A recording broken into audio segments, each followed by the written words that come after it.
This was what the New York subway looked like in the 1900s. And this is what it looks like now.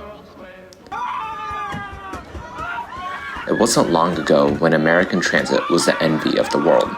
So what happened to these systems? Since when did the government stop caring about transit?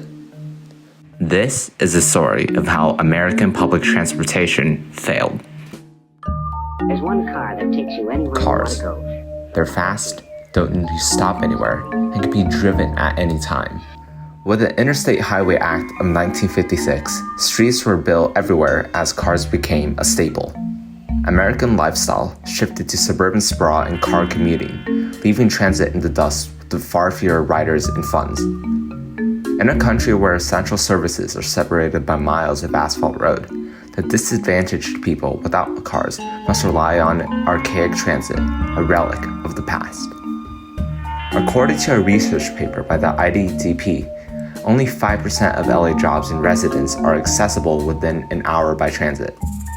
This leaves most jobs too far away for transit commuters to attend, making it so much harder to find jobs to escape poverty. Things aren't much better, but the conditions inside look like this.